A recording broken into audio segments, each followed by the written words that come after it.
નમસ્કાર. આપણે સૌ એક એવી ડિજિટલ દુનિયામાં જીવી રહ્યા છીએ જે આપણે પોતે જ બનાવી છે. પણ સવાલ એ છે કે આ દુનિયામાં આપણી ભૂમિકા શું છે? શું આપણે આ ટેકનોલોજીના માલિક છીએ કે પછી ધીમે ધીમે તેના ગુલામ બની રહ્યા છીએ? ચાલો આજે આ ખૂબ જ જટિલ અને મહત્વના સવાલના જવાબ શોધવાની કોશિશ કરીએ. અને આ સવાલ કોઈ હવામાંથી નથી આવ્યો.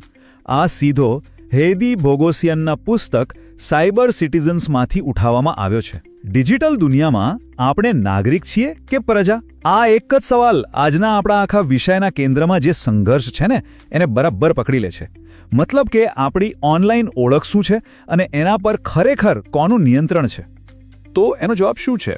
જવાબ એ છે કે આપણી દરેક ઓનલાઈન પ્રવૃત્તિ, આપણું દરેક લાઇક, દરેક ક્લિક, દરેક શેર, આ બધું મળીને નાગરિકતાના એક તદ્દન નવા સ્વરૂપને જન્મ આપી રહ્યું છે.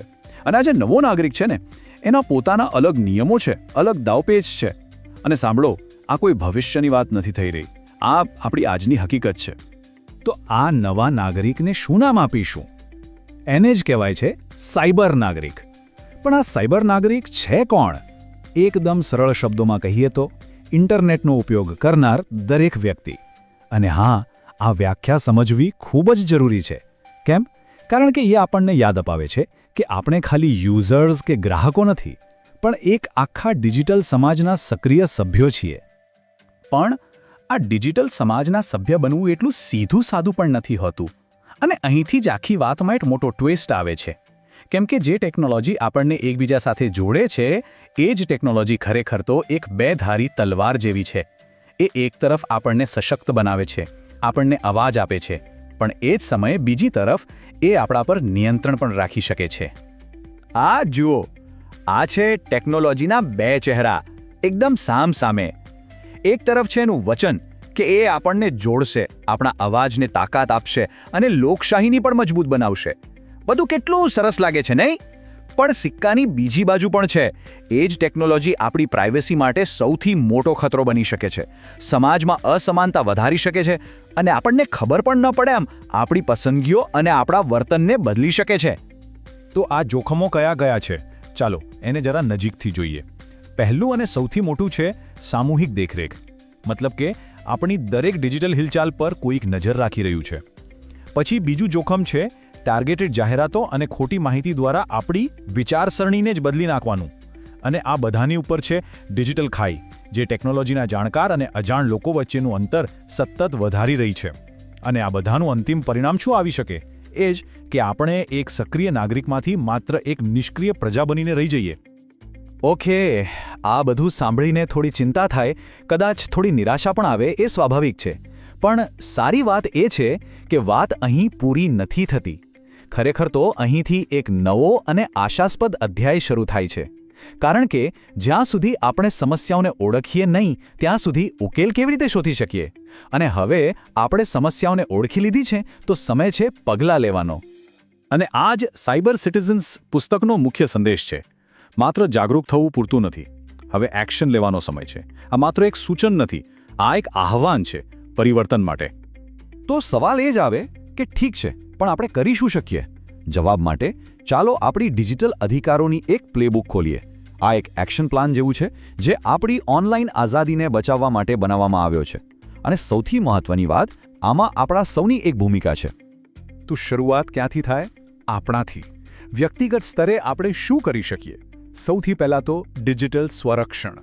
VPN, એન્ક્રિપ્ટેડ મેસેજિંગ એપ્સ, સારા પાસવર્ડ મેનેજર, આ બધા સાધનો વિશે જાણવું અને વાપરવું જરૂરી છે. બીજું, આપણે ઓનલાઈન કઈ માહિતી શેર કરીએ છીએ તેના પર નિયંત્રણ રાખવું.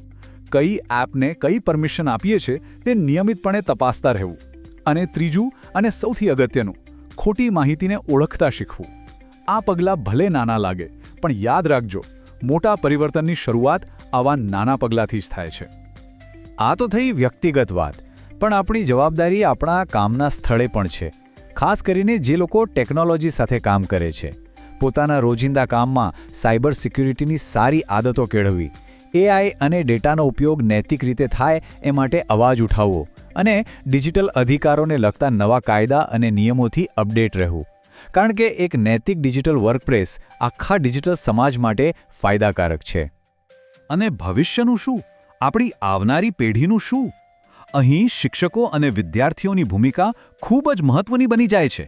સ્કૂલ કોલેજના અભ્યાસક્રમમાં ડિજિટલ નાગરિકતાનો સમાવેશ કરવો જ પડશે. ટેકનોલોજી સમાજ પર શું અસર કરે છે એના વિશે ખુલ્લીને ચર્ચા થવી જોઈએ. અને સૌથી જરૂરી, દરેક વિદ્યાર્થીને ડિજિટલ સાધનોનો સમાન રીતે ઉપયોગ કરવાની તક મળવી જોઈએ, જેથી ડિજિટલ ખાઈ ઓછી થાય. પણ આપણા વ્યક્તિગત પ્રયાસો, પ્રોફેશનલ પ્રયાસો, આ બધું ત્યારે જ સફળ થશે જ્યારે ઉપરથી, એટલે કે સિસ્ટમ લેવલ પર માળખું મજબૂત હોય. અહીં ભૂમિકા આવે છે નીતિ નિર્માતાઓની, એટલે કે સરકારોની. મજબૂત ડેટા પ્રોટેક્શન કાયદા બનાવવા, સરકાર પોતે દેખરેખ માટે જે ટેકનોલોજી વાપરે છે તેમાં પારદર્શિતા લાવવી, અને દેશના ખૂણે ખૂણે ઇન્ટરનેટ પહોંચે અને લોકો ડિજિટલી સાક્ષર બને એ માટે યોજનાઓ બનાવવી. અને અંતે, આ લડાઈ કોઈ એક વ્યક્તિની નથી. આ આપણા આખા સમાજની સામૂહિક જવાબદારી છે. મોટા પાયે જે આપણો ડેટા ભેગો થઈ રહ્યો છે તેના શું પરિણામો આવી શકે છે એના વિશે સમાજમાં જાગૃતિ ફેલાવવી. જે સંસ્થાઓ ડિજિટલ અધિકારો માટે કામ કરે છે એમને સપોર્ટ કરવો, અને હંમેશા યાદ રાખવું કે નવીનતા અને નૈતિકતા વચ્ચે સંતુલન જળવાય, જેથી ટેકનોલોજી લોકશાહીની દુશ્મન નહીં પણ દોસ્ત બને. તો આ બધા પગલાં, વ્યક્તિગત, વ્યાવસાયિક, શૈક્ષણિક અને સરકારી, આ બધું આપણને ક્યાં લઈ જાય છે? આ બધાનો અંતિમ ધ્યેય એક જ છે: એક નિષ્ક્રિય યુઝરમાંથી એક સશક્ત સાયબર નાગરિક બનવાનો. એક એવો નાગરિક જે માત્ર ટેકનોલોજીનો ઉપયોગ નથી કરતો, પણ એ ડિજિટલ દુનિયાના ભવિષ્યને આકાર આપવામાં પણ ભાગ લે છે. અને આ આખી વાતનો સારાંશ આ એક વાક્યમાં આવી જાય છે, જે સાયબર સિટીઝન્સ પુસ્તકની સમીક્ષામાંથી લેવામાં આવ્યું છે. સાચા સાયબર નાગરિક તરીકે વિકાસ કરવા માટે આપણે જવાબદારીની માંગ કરવી જોઈએ, સ્વતંત્રતાઓની રક્ષા કરવી જોઈએ, અને આપણા જીવનને વ્યાખ્યાયિત કરતા ડિજિટલ સાધનો સાથે સભાનપણે જોડાવવું જોઈએ. આ 3 શબ્દો યાદ રાખવા જેવા છે: જવાબદારી, સ્વતંત્રતાની રક્ષા અને સભાનોપયોગ. તો આ જે 3 સ્તંભોની આપણે વાત કરી, એને વ્યવહારમાં મૂકવાનો મતલબ શું? એનો જ મતલબ છે સક્રિય સાયબર નાગરિકતા. અને એનો અર્થ શું થાય?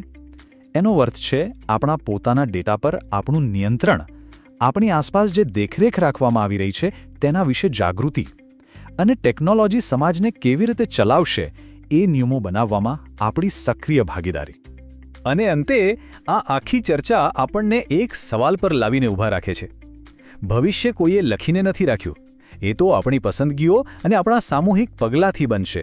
તો સવાલ એ છે કે આપણે આપણા ડિજિટલ સમાજને કેવો આકાર આપવાનું પસંદ કરીશું? આ નિર્ણય આપણે સૌએ સાથે મળીને લેવાનો છે.